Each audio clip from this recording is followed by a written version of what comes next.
Hey, what's up guys, the one and only here, and today I am back with another video. But this video is going to be a little bit different from what I normally do.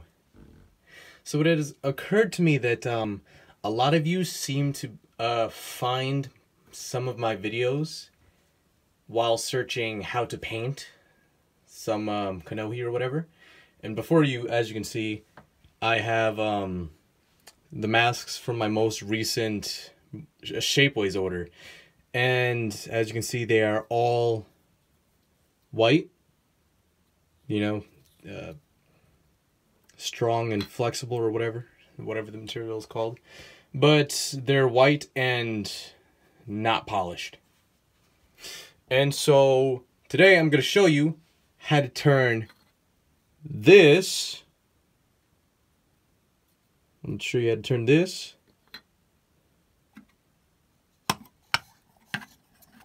into this.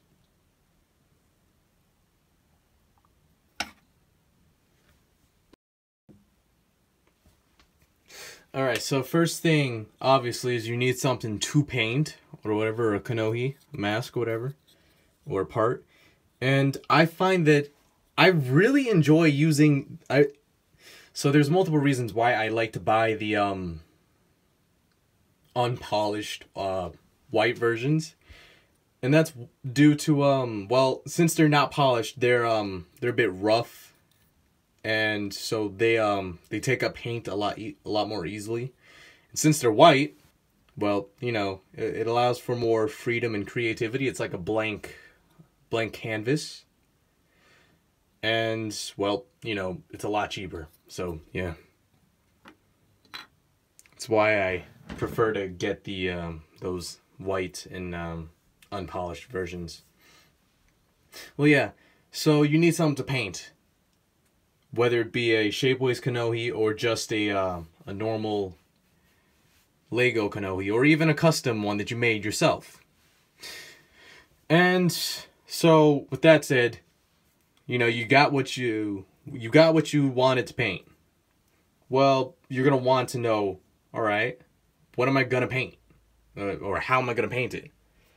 And well, for example, here I have this shapeways Anika that I painted, and I was thinking, kind of reminds me of like, an Egyptian styled Kanohi, kind of, like a jackal or whatever, which is, I'm pretty sure is what they went for.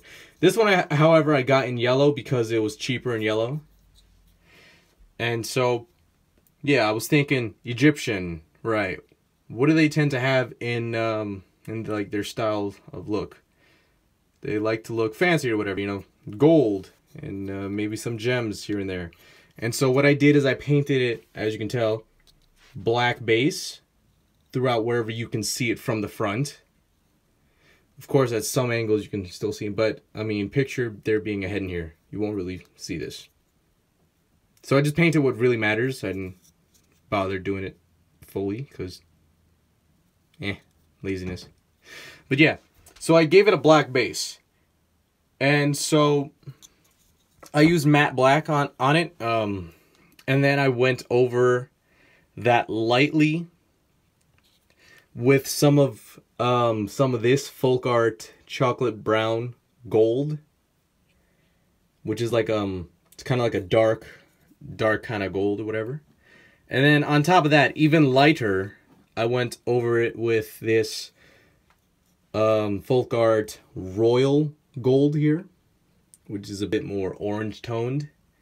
It's a bit brighter, and that kind of gives it these nice highlights on like some areas, like the edges and whatnot. And also it almost gives it like a jeweled sheen to it, interestingly enough. I'm not really sure why that effect happened, but it's nice. I personally like how this Kanohi came out, how this mask came out when I painted it. So well, now you know how to paint this one, or paint something similar to this. Now, a lot of people like to spray paint their masks or hydro dip things. Personally, I'm not for that. I don't like to spray paint parts if I don't have to. I prefer to hand paint my stuff, my masks, my parts, and everything. But you know, it's up to preference. Right. So another thing you're gonna want for when you're painting a custom mask is paint, obviously. And some people out there who are new to custom painting and whatnot won't know what to use. A lot of people say, "Oh, you should use this. It's super good for that," or whatever. Or use this. It's super high quality, or whatever. And they just talk about expensive brands of paint or brands that people may have never known about. In fact, one brand of paint that is very well known to be used in many different you know, like in customs or Kanohis or, you know, things like that, is Citadel paint. It's I believe it's a water-based acrylic paint that a lot of people tend to use. But personally, I have not seen this paint in any craft stores, so I do not use it. And as far as my knowledge of it goes, I think it may be a little bit pricey. I'm not sure, but so I don't use that, obviously, since it's not at my disposal. What I would recommend is try what you have at your disposal, use what you can, and see what works best for you. For me, what works best is this folk art paint. It's acrylic based. Acrylic based. It's acrylic paint. I think it's oil based. I don't know. It tends to work well with water, so probably not oil based. Scratch that whole thing that I said about oil. But yeah, it's acrylic paint. It's pretty cheap. You can find this at any craft store. You can find it in Michael's, AC Moore's. You can even find it at your local Walmart. And it's not too pricey. Plus, they have a variety of different colors, different types of paint. Here we have some gloss. Here we have some gloss paint right here. Okay.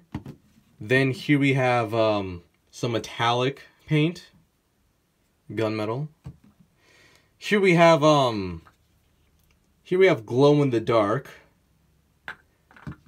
And even the glow in the dark comes in different colors. Here we have pink. We have satin paint. We even have color shift paint, which basically depending on how light hits it, it shines a different color. This one here is like red and like yellow.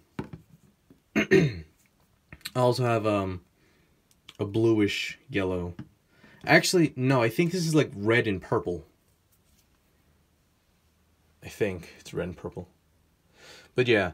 Then you have like other paints that you may have heard of but don't know what they are. Like over here I have a small container of Black 2.0. Some of you may know what that is. Some of you may not know what it is. Basically, what Black 2.0 is supposed to be is the world's blackest, mattest paint. You're like, hey, what does that mean? Well, matte is basically matte basically means has no sheen to it or whatever. This background here is matte. Has, like, as you can see, when the light hits it, it's not reflecting or anything. Satin is slightly glossy, but not too glossy. If you don't know what gloss is, it's basically like the way the light reflects off of it. If not really sure if that's kind of helping with the definition, because there's different metallic is also a little bit reflective of light, but it reflects in a different way. Whatever. Think of it this way. Glass is glossy. Wet stuff is glossy. That sounds kind of weird. Wet stuff. Paintbrushes. You can find these at your local craft store or even Walmart. Comes in a pack of like six or I don't know, a bunch of different brushes. You got like fine detailed brushes. You have well, there's different types of packs too. You got the detail pack. You have you know, you just got a bunch of different packs for from Folk Art. So yeah, I like, as you can tell, I like to use Folk Art. It's pretty cheap. It's not, I wouldn't say it's the highest quality, but it's not too bad of quality. So, you know, I'm just using what I have at my disposal. I do recommend that you try out Folk Art if you're new to this whole custom painting stuff. I recommend you try it out. If not, then, well, you do you. But yeah, so as you can see right here, I have a mask I began painting. This is that, what is it? Honorable How or something? Or Noble How? I don't know. It's like a samurai type How. Yeah. I started painting it with the black 2.0. I'm not exactly sure what I want to go for.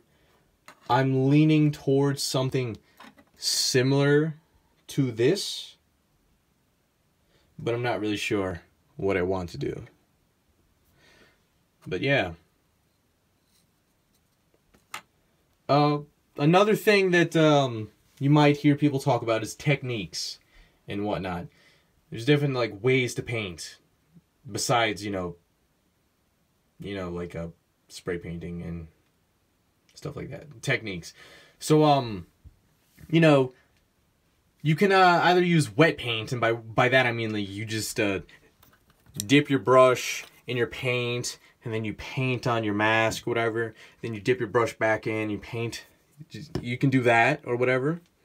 Or you can dry brush, which is, I tend to dry brush because basically, if you don't know what dry brushing is, it's like you use as minimum paint as possible. Well, at least as far as I know, that's what it is. As minimum paint as possible. And you just keep using it until your brush is, well, dry and can no longer leave any paint behind. So you just dip your brush in and you wipe off any excess paint, and you just keep going at it until you completely coated your thing or gave it details. Or people use dry brushing for different things. Like, for example, say you're painting something metallic and you want to give it a rusty kind of look. You would use like a matte brown or a rust color. You would just dry brush that on, you know? Use as minimum paint as possible, but just enough to leave the color and get that rust effect or whatever. But yeah, so there's dry brushing, and you know, there's using wet paint. Another thing that you could do, which I used over here on on Vader here. Vader. If you don't remember, I had two of these guys or whatever. Took one's head off, put a ball joint in there. And then on top I cut off that little thing that sat on top of it. But all this up here, after I cut the thing off, there was a hole in there, and it was kind of like not flat, but it was like rigid or whatever. So what I did is I kind of layered it with super glue and toilet paper. And I tried to sand it down. I think I still need to work on that or whatever to get it as smooth as possible. But also to get it smooth, what I did is I took some of this gloss black paint here, you know, Folk Art, and I watered it down a lot. So like, I would take my brush and I'd put some paint on here, and then I would dip my brush in water, just put the water on top of the paint, just keep doing that until the paint runs onto the part, just coats it. So I would be painting with severely watered down paint, which works, but I wouldn't recommend it with all types of paint. Like, for example, I wouldn't really recommend that with matte paint unless you do it in small amounts. Plus, it really depends on what you're painting. It's really good for getting like smoother textures and whatnot. So, which is why I tend to use it with gloss, because you know gloss paint tends to have that smooth texture already. So it just really helps out with getting smoother textures. If you want like a rough type texture, you know, go for like matte paint or whatever. Although like textures do also depend on how thick of a layer you're putting on and stuff. Same with the sheens, you know, like how much of light it reflects. Thin layers of like matte paint will reflect not too much light. Also depending on what is underneath it. Like if you're painting like an actual Lego part and you add a little bit of like a really thin layer of matte paint, it might still reflect light because, you know, the piece is glossy by default. Another thing you want to take into consideration and note when painting a part is the color wheel. And by that I mean you all know what the color wheel is, right? You should. You know, you got the circle or whatever, you got like reds and blues, and then you got like the greens and purples across from each other, and then, you know, the colors in between, the warm and the cold, the warm and cool colors, like the reds and purples. The reds and oranges and yellows are the warm colors. The blues, the purples, and the greens are like on the cooler side or whatever. You know what I'm talking about. Well, anyways, I'd recommend you take that into consideration when painting a mask if you don't want it to look bad. For example, you got complementary colors and then you have analogous colors. Complementary colors, if memory serves me right, are the colors that are quote unquote opposite of each other or across from each other on the color wheel. So, for example, you would have, on one side you would have green, and on the other side you have purple. Those colors are complementary. Analogous colors are colors that are next to each other. So, example, you would have reds and oranges. Those, you know, are right next to each other on the color wheel. Those are analogous colors. Spider-Man, for example, is, you know, he's red and blue, which is more so complementary colors. Captain America, same thing. Hulk, or comic book Hulk, you know, with the purple shorts, that's complementary. And another thing is color scheme. This is a bit different from the whole color wheel thing. Color scheme is well, I guess the color wheel does come into play with this. You know, if you're using complementary colors or analogous colors in the color scheme, like Spider-Man's color scheme is, you know, it's got a little bit of black in it with the webbing. He's got red and blue. So his color scheme is, you know, red as his primary color, blue as his secondary color, and black as his, let's say, his detail color. That's his whole color scheme. And his color scheme is complementary. So for color schemes, you want to keep it simple. You don't want to use too many colors because it will overwhelm your eyes. Well, not your eyes, but your brain will, you know, try to... Let me not get into that part. Basically, it would be too much and it wouldn't look good. Depending. Now, it depends on how you use it. So, if you plan to use... I'd recommend to use 3, at least... Alright. 2 to 3 colors, in my opinion, is like the safe zone. It's not too many. And if you plan to go higher than that, I'd recommend to use a detail color, or at least a neutral color in there. And by neutral, I mean like grays, blacks, or whites, to break it up at least, you know? You don't want to have too many colors next to each other, because that will be ugly. For example, if you have, like, let's say you have purple, green, blue, and orange in a color scheme, and they're all right next to each other, touching each other, that's not gonna look too good. Unless, say you have one of those neutral colors breaking it up, like black or something, or gunmetal even.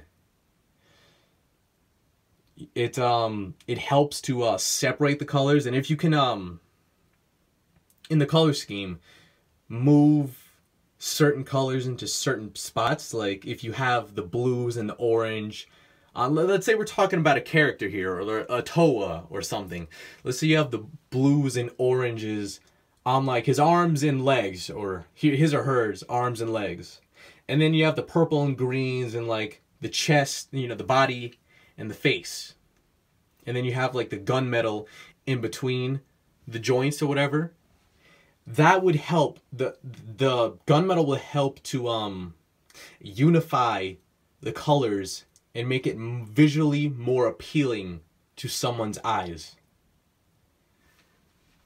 So yeah, there's color theory in a nutshell. Right. So I guess I'm going to begin or continue painting this mask and show you how I do it. Because, you know, I'm just coating the entire Kanohi, right? And since I don't want to, you know, I don't have too much of this black 2.0, I like to dry brush it. I just take a little bit, not too much. I just lightly tap it with my brush here, and you know, you can barely see that. There's barely anything on there. But when I go ahead and go to paint the Kanohi, people would normally tell you to go with one direction, but if you're just doing a base coat, it doesn't really matter, you know? So I just like go back and forth on the thing.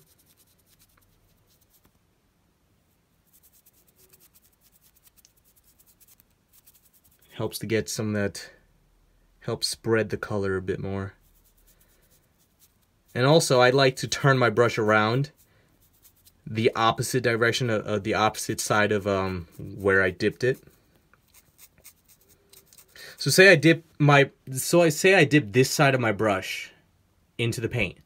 I like to use this side to paint on the part. That way it uses up less paint as I paint. You feel you follow?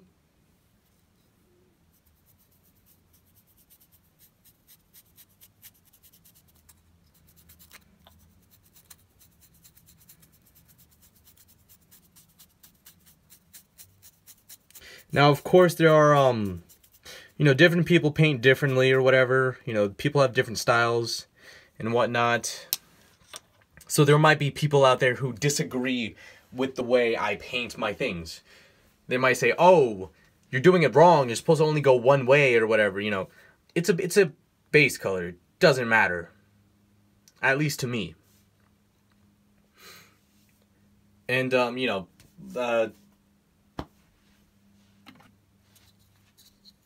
I mean, does this really look like? Does this really look like it matters which way I went when I was painting it? Not really. Because you can't even tell I used a brush. I mean, maybe a little bit on the ears. But if anything, I actually think that's from the way it was printing. But yeah. So, yeah. When you're doing a base coat, I say it doesn't matter which way you go. At least when you're doing it on a 3D printed part or whatever, because the texture of it it since it's grainy and porous, and by porous I mean it, and grainy I mean if you've ever held a shapeways piece in your hand, you would know what I'm talking about. It's the surface isn't smooth. It's got a bunch of like tiny little bumps on it and whatever, and so the gaps in between it is what makes it really good at holding paint. And since it's so good at holding paint or whatever, it doesn't matter which way you brush it, since it's not smooth. However, on a Lego part, I'd say it really does matter on which way you go, since it's, you know, perfectly smooth or whatever, which is another reason to use that water method that I told you about, where you would just add a little bit of paint and continually add water on top of it. Well, yeah, so we got base coats covered. Let's I will get back to you when I make some progress. Alright, well, as you can see that well, this is as much as I could get done with this brush, so I'm gonna be changing brushes now to one that is a bit more small. Maybe this one. Be back. Well, here's another method that I like to use. So here on the mask, if you could see, I'm not sure you can see that, but there are a few little splotches of white here. So what I do is I take Q-tip and I add a little bit of paint onto there, and I just press it against there. Just press it against there, and yeah, just sucks up the paint. Because the Q-tip, once it's got the paint in it, since the Q-tip is soft enough, it presses into the little porous spots on the mask and leaves the paint behind in those little spots. Well, this is about as much as I'm get done on this thing. I don't feel like spending an hour or two on this thing, so might as well continue with the next step. Alright, so our next step is to take our chocolate brown gold and to add a little bit of that sucker in there. So what I like to do is I like to take the top off and just pour a bit, just not too much, a small amount into the cap.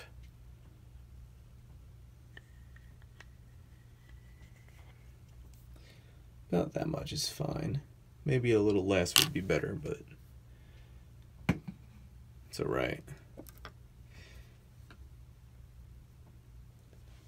And so you want to now one thing I prefer to do, this is just me, I'm not I'm pretty sure there's a ton of people who wouldn't recommend this, but I like, well, a lot of people would tell you not to work or paint anything near a wet area or whatever, but I like to work near a sink so that it's much, you know, just go ahead, wash my brushes, clean my hands, and if I needed to, run the piece underwater and whatnot. But yeah, I'm pretty sure there's a ton of people out there who would recommend you not to do that. It's more of a matter of preference and other things. But yeah, so I'm just gonna give it a quick dry brushing of this, and then I'll get back to you when I'm done. And well, so far you can see the way I apply this paint. I just here on the cap or whatever, I just dip in, and then I just brush excess onto the outside or whatever, and then I take from there, and then from there I just apply and spread it thin across the part.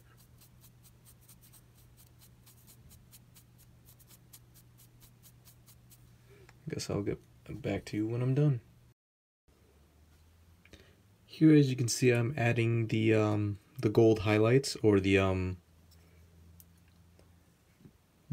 royal gold highlights, which is a bit more of an orange type gold. And so all I'm doing is I'm using this smaller brush, and I just have a tiny bit of paint right here on the edge, right there at the edge, that I'm just taking, and what I do basically is I find like corners or whatever, and I pull away from it with the paint on the brush.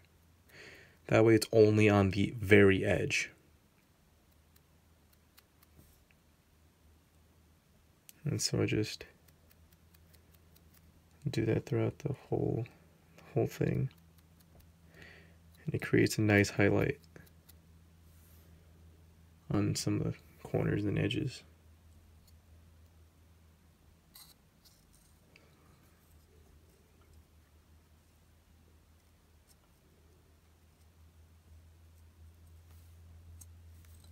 And it, for the most part, blends in with the gold until with the darker gold, until like the light shines and hits it, then it stands out.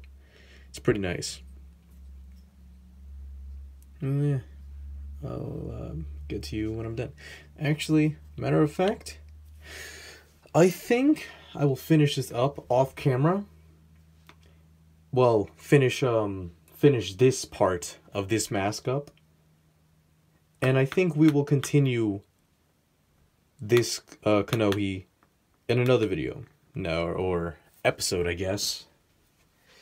So this has been the one and only, and so far this is what we have learned. This is what we have learned so far. We're not done yet. I will I'm thinking about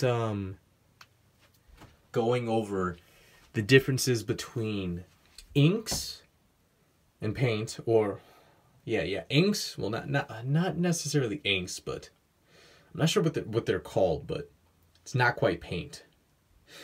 And I want to go over the difference between paints and those. And so we will continue this Kanohi right here. And I guess tomorrow, not tomorrow, the next episode will...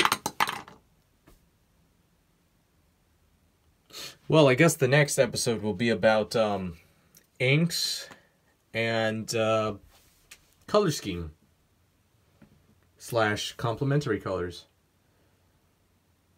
So yeah, this has been the one and only, and I will see you guys next time.